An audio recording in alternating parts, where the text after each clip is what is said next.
think at this point I'm accepting that, like, okay, no one's gonna like yearn for me. No one's gonna, love me in that way. And like, that's fine. It's fine. So it's obviously not fine. And I think we can all see that. But to the women that resonate with this, I need to just pop the bubble that some of y'all are living in. Okay? This idea that your romantic relationships are supposed to include this deep, pining desire where you're just yearning for each other all the time. It's not real. It's not real. You're thinking of movies, TV shows, and books, okay? About romance, but that's not real life romance. In real life, a relationship is gonna feel a lot more like your friendships and familial relationships. It's gonna feel like that person loves you, cares about you, and does nice things for you sometimes. That's it. All the extra, the fireworks, the grand gestures, the roses, and that's really nice, and it will happen sometimes. But majority of the relationship is just gonna be two people who like spending time together, doing normal things together, like laundry and going for a walk in the park. Maybe you'll hold hands and watch the sunset or something. But that's really it. Y'all are looking for, it's not there. It's not real. So many of these modern women, they want a man that's passionate about them. They want a man that shows an intense longing and a desire. An intense longing and a desire for them. And men are saying, after what I just saw, no. You ain't got nothing else to desire. You didn't show it all. Absolutely not. The society we're creating right now, more and more men don't want to get married. And I get why. There is almost zero upside for men getting married. This isn't me saying that men shouldn't get married, or women, but think about what society is telling men about what being a man is. Tell about society is men hardcore for getting married. If you get married and you get divorced, the woman takes 50% of whatever you have. 80% of relationships, the man is the biggest provider. So that's a big right off the bat. What are you getting in exchange for that? Second, if you have kids with her, you're because the government doesn't think that you deserve. So even good dads who try to stay in the kid's life are. So there's a lot of men going, why the would I do this? The good news is that will correct itself, because eventually then people start going, oh, right? When you create mistakes, you only create more error. Error creates more error. So we've gone so far the other direction that more and more men are going like, why the would I get married? Yup, y'all didn't. Y'all pushed me to my limits. I'm done. I'm stepping away from these dating apps. Why, you might ask? Because women play too much. I used to be on y'all side and be like, you know what? Yeah, maybe a guy should, do more and do this, that, and the third. But nah, y'all are making yourself single. I'm sorry to say it, but just from my experience, it's I don't want to get into it, bro, but I'm done. Maybe I might step into a more coaching role, and I'll help some guys out, help them boost their profile, tell them what to say if they need some help. But beyond that, that's it. I'm done. I'm not stepping into the game no more. That's it. These 2027, man. This went viral all over X this week. There was a guy from Twitter who used to send me flowers weekly for a while. We met in real life for the first time and went to dinner about a month ago. After that, he asked me out again. I thanked him and was honest that I didn't think we'd be compatible long term and shouldn't continue. He hasn't sent me flowers once since then. It's always good to have an opportunity to see someone's true character when they don't think they're going to get what they want from you anymore. Like someone who was genuinely invested in your happiness would have kept sending flowers. And have these unreal, crazy, wild expectations. Because they get so much attention, they think that you guys are supposed to be pining even after you're rejected by them. What idiot guy would keep sending flowers to a woman who said, I'm not interested in you? What idiot guy would do that? She wanted him to keep chasing her. She wanted to be able to say no and just keep getting that ego boost of that attention from a guy who would keep chasing you even after you told him no. A lot of these modern women really don't understand that men are seeing the same thing over and over again. When I date this woman, it don't really matter if you're black, white, Hispanic. Men are seeing the same thing. And quite frankly, you're seeing it across different continents. You're seeing it in Asia. You're seeing it in Australia. You're seeing it here in the US. Might be seeing it in Canada. You're seeing it in South America. It doesn't really matter. Certain sects and portions of wherever region you're in, there's a certain agenda that is being pushed where these modern women are acting a certain way. Men are seeing that and saying, oh, I know where this is about to go. I'm out. Dude, making a move isn't pressuring. You people and your buzzwords. You people are insane. You are literally why nobody believes any claims, any assault claims, anything at all. You have destroyed it. When a cancellation attempt comes against a creator these days, I literally not only stay neutral anymore, but I can't believe anything because of people like you. You're batshit insane. TikTok and Reddit and whatever has turned you people into victims. A girl, your partner making a move on you and stopping when you say no is not assault. You are not a victim.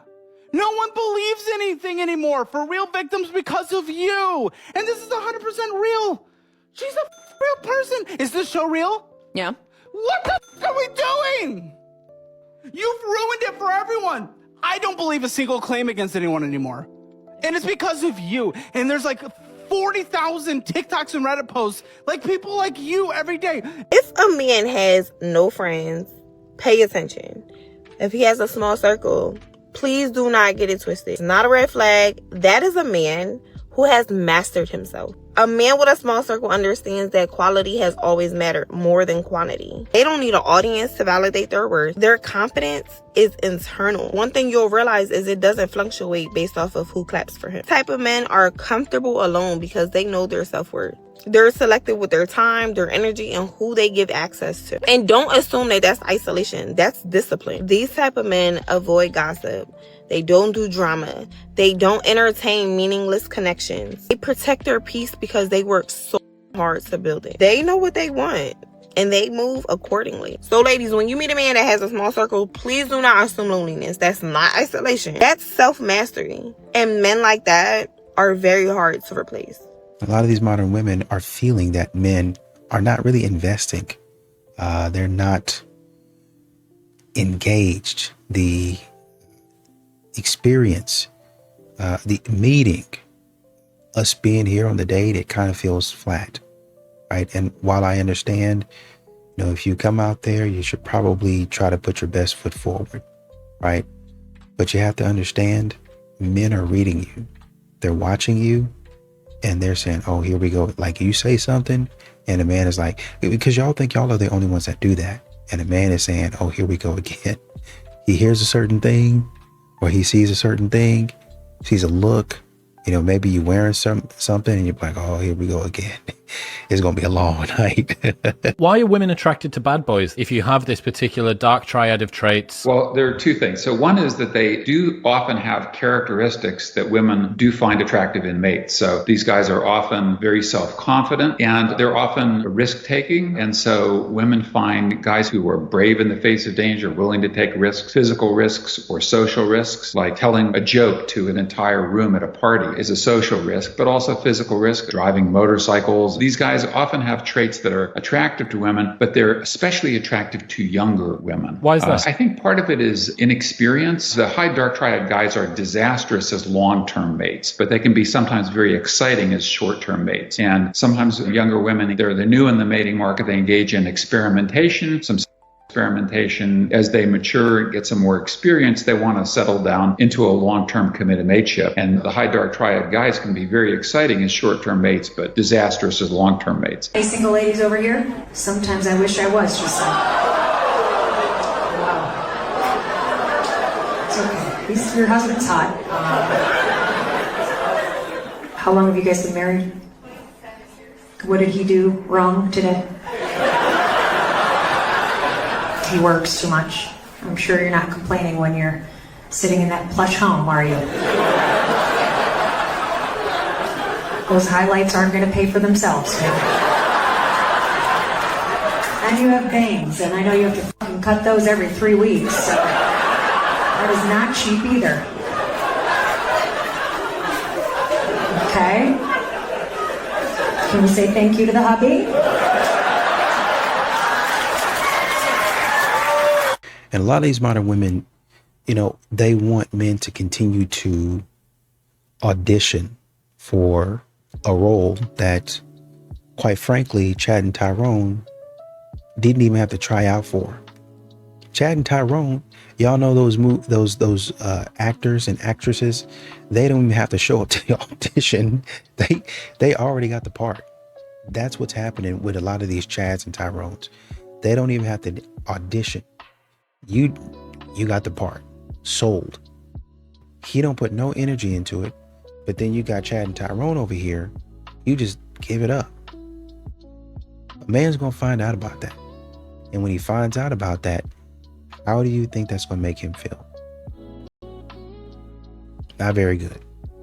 Every knee will bow and every tongue will confess. Did you hear me? Every knee will bow. Not some knees, not the people who just believe, not just the people sitting in church every Sunday. Every knee will bow and every tongue will confess that Jesus Christ is Lord.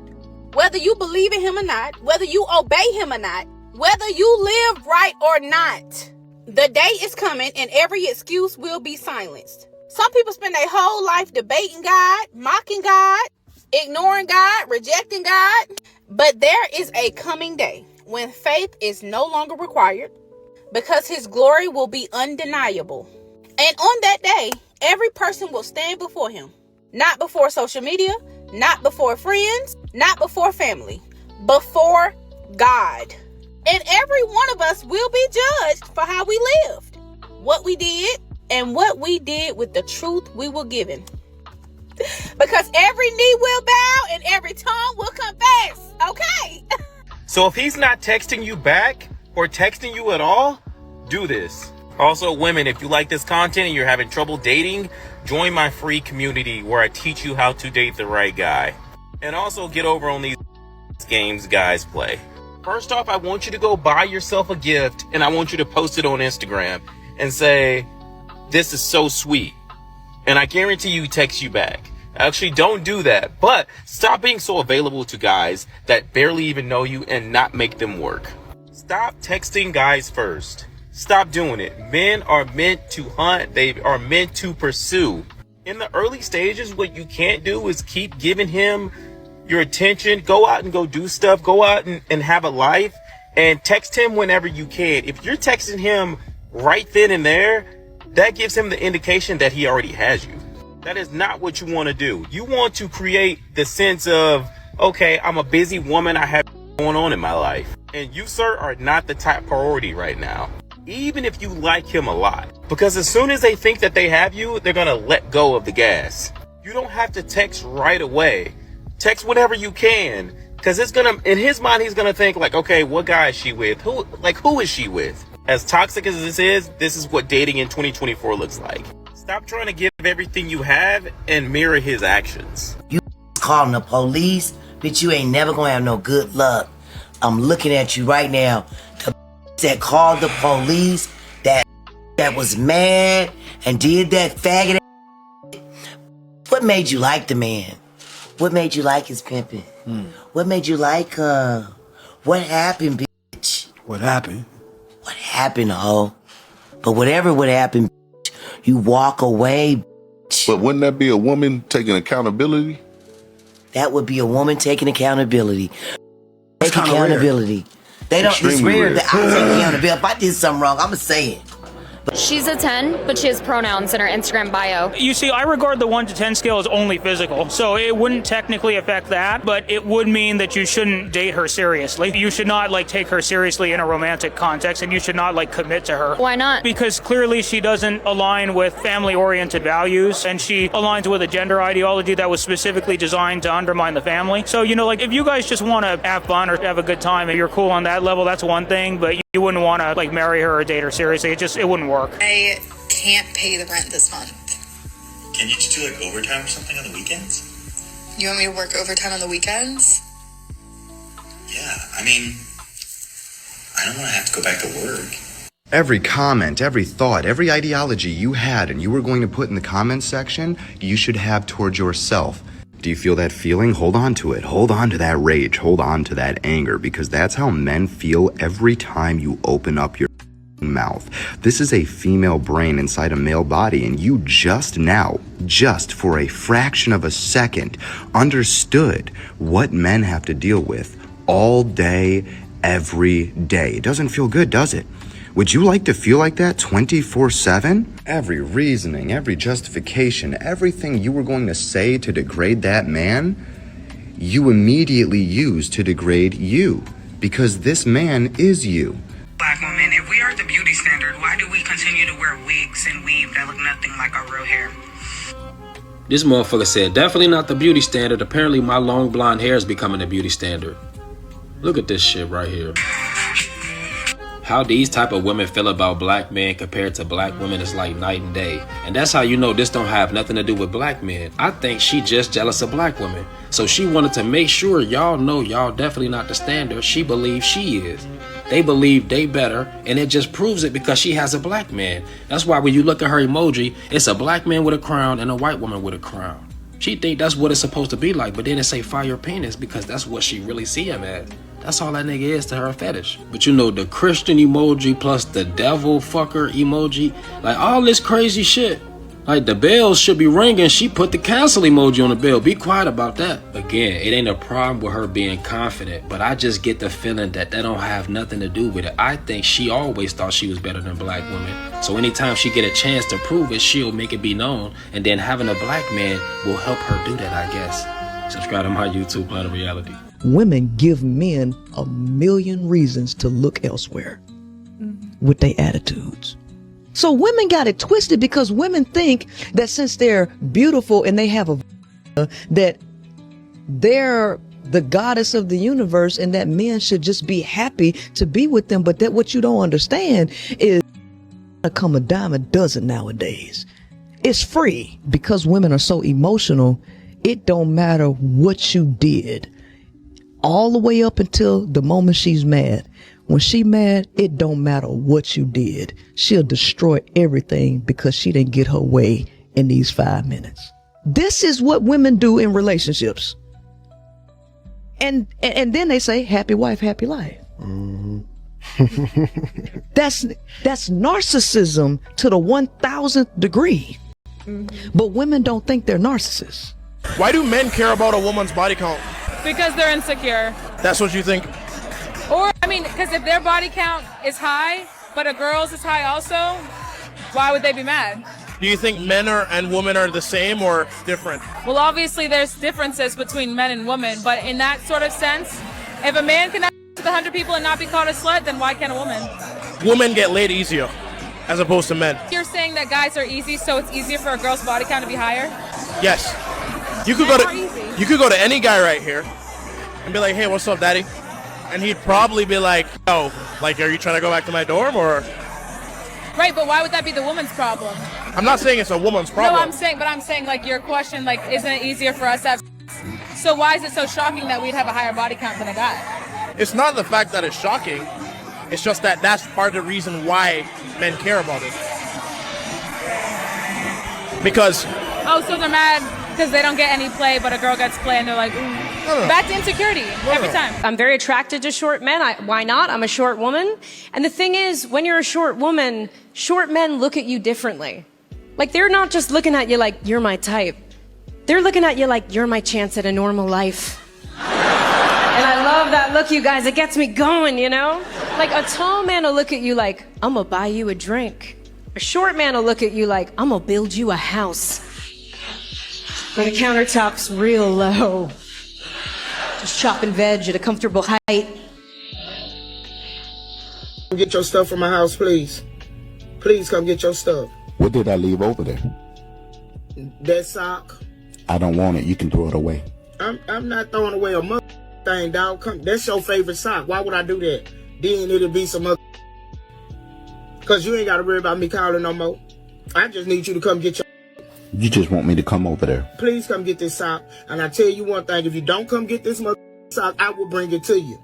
You just want me to come over there? I want you to come up over here. I don't just want you to come, no motherfucker. Please don't. Please don't. But come get your sock. Please come get this sock out of my house. I'm tired of looking at it. Just come get your sock, please.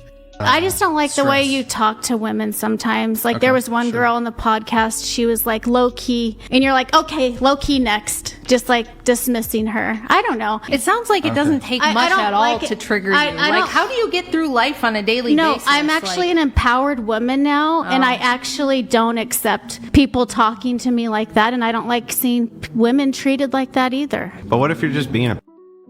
Shouldn't people talk to you like that? Like, honestly. I mean, like, what if you're everybody just has- being an absolute... And then someone's like, hey, why not just stop being a and shut the up? Like, aren't they justified in doing that? I guess if they want to, definitely they have the right. This is a free country. No, I'm not even talking about, like, they have the right to do it. Sure, they have the right to do it. But is it really being an asshole if you're being a should someone say, shut up, you fucking...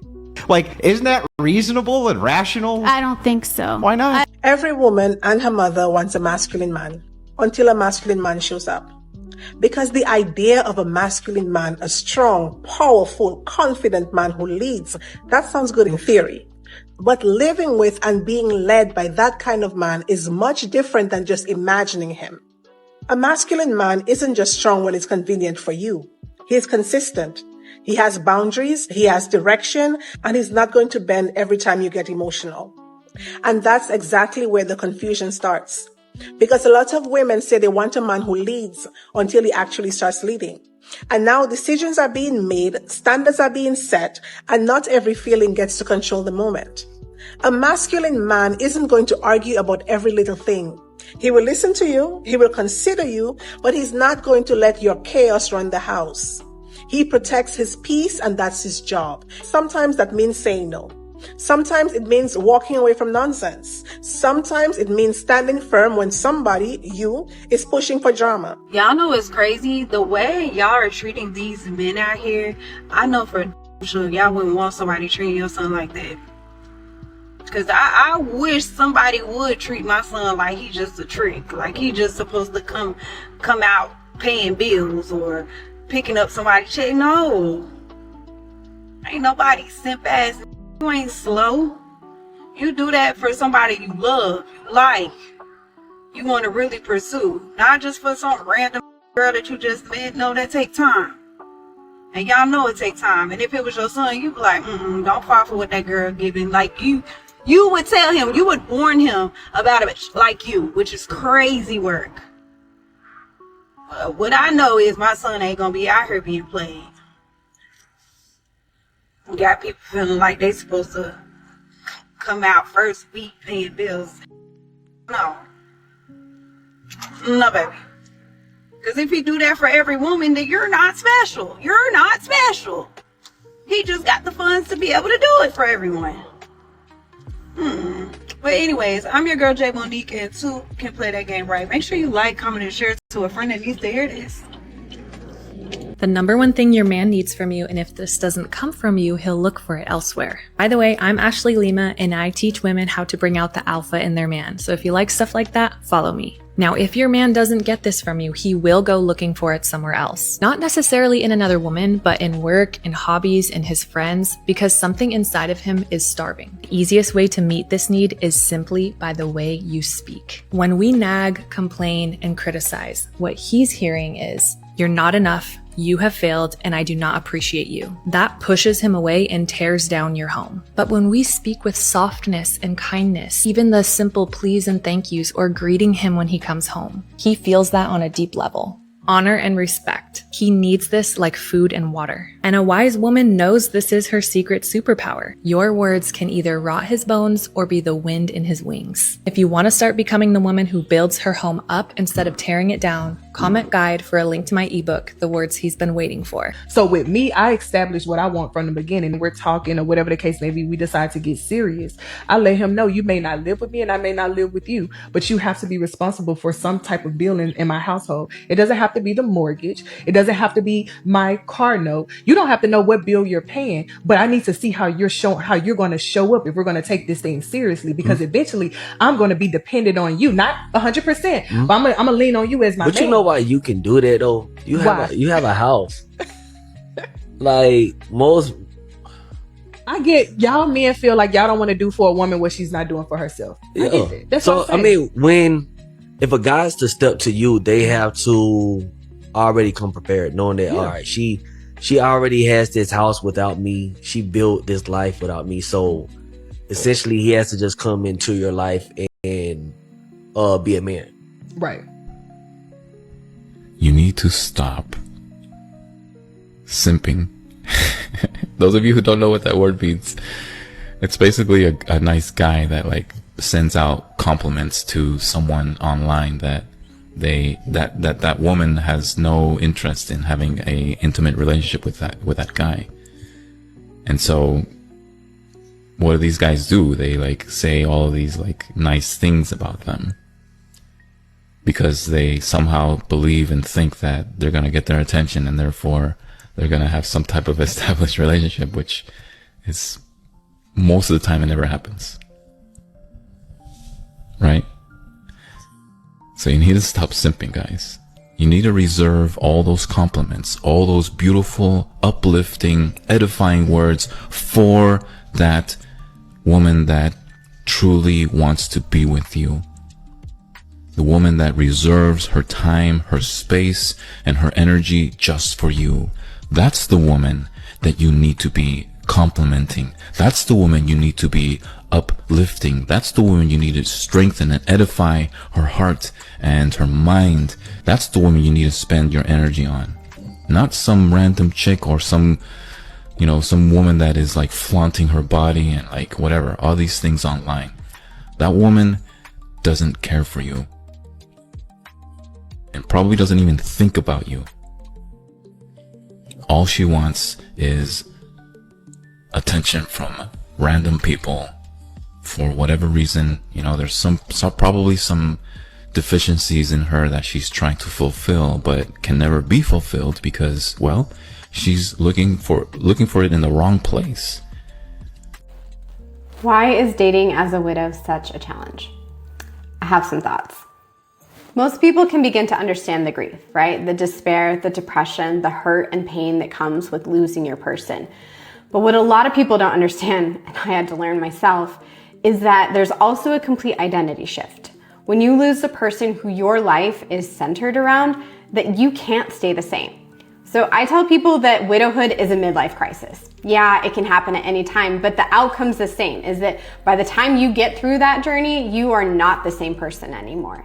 So I'm years into being a widow and I'm still figuring out who I am. On top of that, with dating, I'm figuring out what I want. And I haven't had to think about that in almost 2 decades. And then I'm trying to figure out a person who fits into all of that and the life that I am trying to build for myself and my kids. So no wonder it is an incredibly challenging journey. And you've seen me mess up a ton on this journey and make many mistakes. And thankfully I'm learning, but it has been so overwhelming at times. And no wonder if you think about all that goes into widowhood and rebuilding love after loss. So I'm trusting that there's still going to be a happy end to this journey, but it has been much more of a journey than I was ever anticipating. I'm curious, for those of you who have successfully found love after loss, what advice would you give us on the dating scene? Because I could use some help right about now. Ladies, if you're going to chase a man, make sure his name is Benjamin. Benjamin Franklin, to be exact. The one that's printed on the $100 bill. As a divorce lawyer, I say that only half joking because money solves a shocking number of problems that love alone cannot. Chase your own financial independence first, because the moment a woman can take care of herself financially, the entire dating dynamic changes. Suddenly, you're not negotiating for survival. You're not tolerating nonsense because you can't afford to leave. You're not staying with someone who drains your peace because the rent is due next week. Money gives you options, and options is power. I see the difference all the time. The women who struggle the most in bad relationships are usually the ones who feel financially trapped. They're calculating groceries, childcare, housing, and legal fees in their head while trying to decide whether they can leave. Meanwhile, the women who built their own stability walk into my office with a very different energy. They're not desperate, they're strategic. There is also a hilarious double standard around this. When a man focuses on money, people call him ambitious. When a woman focuses on money, suddenly she is shallow. Apparently, men are allowed to build wealth, but women are supposed to build character. character does not pay your electricity bill. When a woman has her own Benjamin Franklins, she stops chasing men altogether. She starts evaluating them. Suddenly, the question is not, does he like me? The question becomes, does he add anything meaningful to my life? Financial responsibility should absolutely be part of that evaluation. You do not have to marry a billionaire, but marrying someone who understands work, discipline, and stability matters, because relationships are hard enough without adding financial chaos into the mix. If you are going to chase a man, chase Benjamin Franklin. He shows up consistently, he respects boundaries, and he never gaslights you about the electric bill. And unlike some men, Benjamin always contributes to the household. I listened to a podcast just recently, and a guy was saying for a man to become a man in our society, he has to go through a divorce first. That's pretty provocative, but I thought about that a lot. And I was like, it was my divorce that taught me so much. It was me seeing what a horrible relationship looked like and seeing my role that I played, because I played a very significant role. I don't want to sound like I'm blaming her. She has her own demons and things to work on. I had my own just massive shortcomings and blind spots that I wasn't even aware of. The marriage taught me. The only way I could, one of the things I'm so grateful for my first marriage. I'm so grateful for my divorce, which is crazy to say because it was a horrific process at the time. But those are some of the greatest blessings I've had ever in my life. And one of the reasons why they were so profoundly important to me is because it set me up to execute better, to be more of a comprehensive man in my second marriage, because I knew where to draw lines. I knew how to hold boundaries for myself.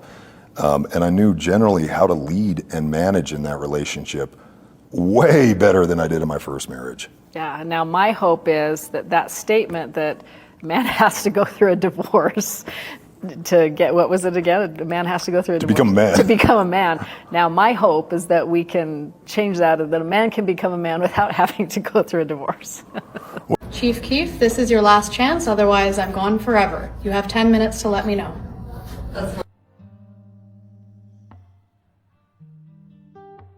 I cannot imagine the pain in her husband's chest watching this video, opening the comments. And seeing Mr. Sosa himself. Knowing that your girl has a celebrity crush is one thing, but watching her make one last call, one last effort before you get married, and then seeing said celebrity crush respond is something completely different. I bet even the strongest, most nonchalant warrior would have trouble laughing this off and taking it on the chin. Apparently, this has been a running joke for years, but if this were my girl, I wouldn't find it very funny at all. If this isn't a reminder to all the boys that all it takes is one message, I don't know how much clearer it can be. And General Keith has got to be the worst one. I suppose they really do love Sosa after all. You know, you have a lot of steady guys, a lot of regular guys, a lot of average guys out here that are continuing to get overlooked because you would prefer, and it's like I talked about in some other commentary, you want a guy that's chaotic, that's up and down. You want a guy that, and you know, I'm laughing about it, but I'm not really joking. You want a guy to beat you upside the head. A guy that you got to run out the house 1, 2, 3 o'clock in the morning, run down the street, beat down your neighbor's door. That's the type of guy that you got to call the freaking police to get that man up out of there. Got to take that man to jail. He's a criminal. He's a criminal. And that's the type of stuff these modern women want.